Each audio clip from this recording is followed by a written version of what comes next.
Good afternoon and welcome to part 3 of our Improving Life for Londoners crowdfunding series. Today we're talking about connecting with your crowd and securing the support that you need to make your idea happen. My name's Sammy Morger. I'm broadcasting today live from Crowdfunder HQ down in Cornwall, and we're pretty much going to kick straight off. So first of all, a bit of a recap as to what we spoke about in that very first session where we were talking about planning your project.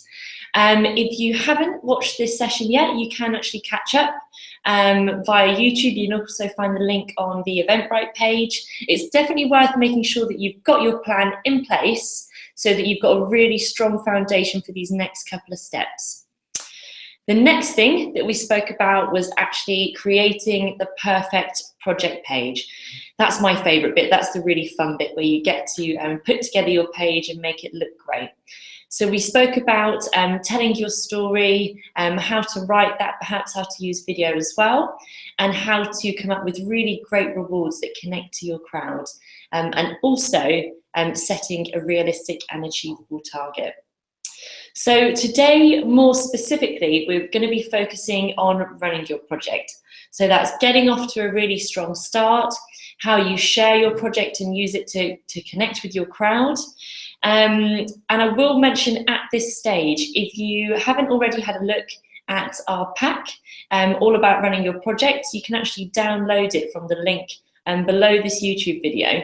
So it's definitely worth making sure that you've had a look through that before continuing on too much, because it's absolutely packed full of really essential stuff that will definitely make sure that you give your project the best chance possible of being successful. So we're going to kick off by having a look at some of the fundamentals when it comes to sharing and spreading the word about your project. So there's a couple of things on here which people in the office are used to hearing me say all the time. The first one, start from the middle and work your way out. What I actually mean specifically when we talk about start from the middle and work your way out is contacting those people that you are most familiar with and are most familiar with you and your project in your organisation. So speaking to those people first and securing that early support before you try and go too much wider in connecting your project with those wider audiences. There's a couple of reasons why we want to do that. First of all, the more support your project gets, the more momentum it builds, the more attractive it looks to those people who aren't already familiar with what you're doing. So the temptation for many projects is as soon as they go live, they panic a little bit and think that they need to tell everyone in the world about their project straight away. Whereas actually shifting up slowly through the gears is definitely a more strategic way of running your project. So look back at that network map. If you remember from the first session, it had all those different branches, those different groups and pockets of people, and track back through that. Who are those closest to you and who are those a little bit further out? And make sure that you're contacting and connecting with those people in an order that makes sense. The second part, of course, to this slide is be personal and be direct. This is pretty much, I guess, kind of a fundamental for marketing, I guess, in general. The more personal and the more direct that you can be, the more likely it is that that communication will be worthwhile, that you'll see them take action from it. So, for example, if you can actually email someone directly, or if you can send them a direct message through Facebook, or if you can pick up the phone, that's obviously much more personal and much more direct than, for example, just bulk emailing someone or tagging them onto a big group message. Nobody likes to receive a Dear Sir email. It's much better for them to feel like they're being spoken to personally. So looking at getting launch ready, so you should have your plan together and your project page in good shape. Next thing to do is make sure that you do set a date for when you're going to go live. Try and stick to it once you've set that. People sometimes ask what's the best day to launch a project and when should I launch it, what time should I launch it? Generally speaking, we find that mid to towards the end of the week tends to work best. I generally avoid Mondays, Sundays, and perhaps even Saturdays as well, and definitely sort of afternoon to evening. Tends to be a better time to launch your project.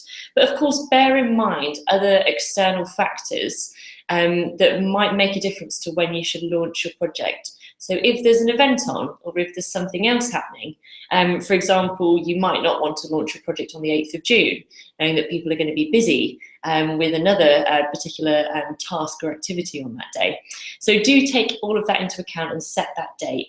When you've done that, try and let as many people as possible know about that. So you might want to set up a virtual Facebook event and invite everyone to that. It's actually a really great way of actually making sure that people know about that date, because not only will they get a notification at the time of you setting it up, but they'll also get a reminder when that event is coming, that it's just around the corner. So it's a really good way of saving you a bit of time there. You might want to send out little invitations, little cards, just kind of making sure that everybody knows when that's coming, particularly those people in the network. And do make sure that you have some content together, some visual content. What I'm talking about here is pictures, is images, things that you can use in your communication to really jazz it up and make it engaging. So whether that's a Facebook post, or a press release you might put out, or even tagging it onto an email or a project update, it's really important to make sure that you have a range of images that you can use to make sure that those messages are engaging, they're bright, bold, colourful, and people are being inclined to want to find out what it's about and to click through onto them. So it's a good idea to do that before going live, when you've got a bit of time and a bit of space to make sure that you've got plenty to go around. And do review that plan. I know we put it together right in the very first session we spoke about making the plan, but it's a good time now, you're a few steps ahead, to go back, check through it, check who's doing what and when, and that everything's as it needs to be ready for launch. Now we switch on to post-launch. So press the big go live button. What's next? First up, get 10 pledges on. 10's a bit of an arbitrary number. It's a bit of a good kind of number to aim for. It's worth me mentioning that you need to have at least one pledge on your project before it will show up in searches or on our campaign pages. So do make sure you've got a good handful of friends, family, colleagues, partners, supporters, customers who are ready to pledge right in that first 24 hours. Once you've got your 10 pledges on, that's when you can start picking up the phone and you can start ringing around those other people in that inner network and just remind them. Do you remember I said I was crowdfunding and it was launching on that date? Well, that day's today. Just give them a gentle reminder. And finally, something which is really nice to do very shortly after going live is actually having a bit of a get-together. We're not necessarily talking about something very formal or too organised. A launch party is more about just gathering together those people involved with your project, involved with your organisation, those people who have helped you along the way, perhaps raising a glass and celebrating the fact that you're now live. You've got a few pledges. It's a good way to kind of cement that sense of team spirit and to celebrate together, give everyone a bit of motivation, but also to secure some more early pledges if you do invite other people along too. So hopefully some of you will recognise this page from part 3 of the pack, which is all about running your project. Now, what we've got on this page is a bit of a checklist, which is a great starting point if you're looking at putting together a communication plan and it's not something you've done before. It's a really good way to start thinking about how many people can I connect with via that channel and what kind of thing can I do? So it, again, helps you to work back with those numbers a little bit. Do use that as a bit of a starting point. Some people prefer to put it into an Excel spreadsheet. Other people, like me, actually prefer to do a calendar. I'm a little bit old school. I like to just kind of print something off and put different dates and times and what it is I'm planning to do when. And then I can stick it to the wall, I can have it on my desk, I can share that with other people and make sure that it's a very sort of clear top level view is there for me to see at all times. So however you like to do it, whether that's, as I say, an Excel spreadsheet or just literally a tick list that you want to use, you can go ahead and do that. It's a good idea in that plan to make sure that you've got at least one thing per day happening, and try and mix up the audiences and the different channels by which you're communicating with. So, for example, you might want to send some personal emails one day, perhaps you do a press release the next day, perhaps then you go out and you network locally, you go along to an event. So mixing up, talking to different people and doing it in different ways. So expanding on from there, these three areas are really what I would call very much the key elements to find that core crowd. Round about 70 to 80% of pledges across the site are driven by these referral sources, I guess. So these are definitely the areas to focus your time on, very much so. And I will mention again at this stage that there's lots more information, tips, advice and guidance on each of these areas specifically. In fact, there's a whole page on each for you in that pack. So do refer back to them, definitely, to make sure that you are up to date on what it is you need to do. So email is, for many projects, actually the biggest driver of pledges. So it's definitely worth making sure that you spend some time putting together some emails. Don't just rely on the fact that one is going to be enough. You may need to do some follow-ups. You may need to think differently about the subject line you use or what kind of content you put in there in order to really get people's interest and get them wanting to find out what you're doing. Social media, of course, is really, really key to crowdfunding. And specifically, I will focus on Facebook actually. Round about 30 to 40% of pledges on most projects comes straight through from Facebook.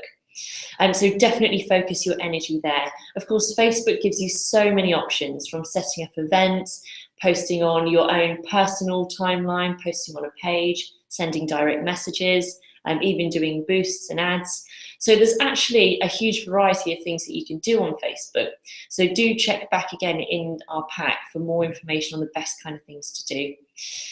Twitter is pretty good for raising awareness, perhaps with people that you've not connected with previously, but it's definitely lower down in the list in terms of where we see pledges actually coming from.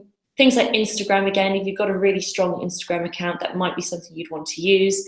And LinkedIn, if that's relevant to your project, if it's something that you can think your LinkedIn connections might be interested in hearing about, that could be very useful. Something that a lot of people don't know about LinkedIn is that you can actually export all of your connections, you can export all of their email addresses into a list that you can then contact directly through email. So that's something really worthwhile thinking about, again, if that's relevant to your project. And do make sure, if you have a website for your organisation or your project, that throughout the period of your crowdfund, it's directing people straight to your crowdfunder page. So we wanted to have it right up there at the top of the page with a really clear link. You can even embed the website that we make available once you, the widget that we make available once your project is live. You can find that on your dashboard. And if you do have any other sort of normal day-to-day donate buttons and things like that, it's a good idea to disable them or take them off just while you're crowdfunding, so it's really clear exactly what it is you're asking people to do. When it comes to week 2 and you've started to get the ball rolling, you can look at widening your crowd more. And of course, there's so many different things that you might want to think about doing to widen out the audience that you're reaching. So depending on your project, it might be that putting out a press release to the local press is worthwhile doing. It might be that actually putting up posters, flyers, or going out and networking at local events or industry events. There's so many different things that you can do. It's basically a case of figuring out what's most relevant for your audience and giving that a whirl. So always checking back onto that network map and thinking, how do these people that I want to contact, how do they find out about stuff? What's the best way for me to let them know that this is happening? Once your project is live, you actually have access to an incredibly useful live project dashboard on Crowdfunder. So you can actually gain loads and loads of insight and data onto what's happening on your page. You can see where your pledges are coming from, whether that's Facebook or email or Instagram. You can see how many page views your project's getting, percentage of those page views to actually go on to convert to pledges. There's some really, really useful data in there. So do keep a close eye on it, and you use that data to make smart decisions on what it is that you should be doing as you continue through that live period. So if you look at that dashboard and you see that Facebook is accounting for almost all of your pledges, that tells you that you're definitely doing something right there. And perhaps you can look at which days drove the most pledging, what kind of thing you posted, what you were speaking about, and track that back and try and replicate that. So once you've made it through the pack and hopefully you've made it to the end of this session, you're pretty much ready to go live. What you can do is actually press the go live button and go live straight away, or you can schedule in your project to go live at a time and date in the future. Don't forget, of course, that you can also apply for extra funding for your project. You can do that before you go live, or you can do it after pressing the go live button. Generally speaking, I'd advise that it's worth doing that just before launching. Specifically, there's a lot of funding available for projects in London. So do check out crowdfunder.co.uk/improving-life to see the funding that's available there. And we do have lots of other funds as well, so definitely take a look through the whole funds page just to find out if there are any other funds that might be relevant for your project. Have a look at the criteria and fill out that application form. So if you do need any help or you have any questions in the meantime, you can get hold of me directly, straight through on Twitter. I'm at Sammy Morger, you can find me there, or if you have a look at Crowdfunder's Twitter page, you should be able to find a link to me there.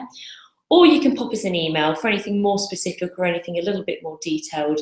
You can reach us at support@crowdfunder.co.uk.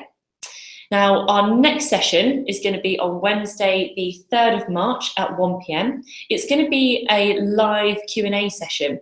So you can drop in and ask questions and get an answer right there and then really quickly. So that's anything specific to your project, about crowdfunding or Crowdfunder, or about any of the campaigns or the funding as well.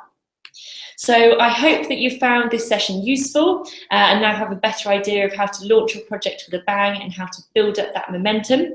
Don't forget that you can watch this back on YouTube if there's anything you'd like to go over again, and do feel free to share this video and any of the content that we've been talking about today with anyone else that you know who you think would benefit. I'll see you next time. Thanks so much.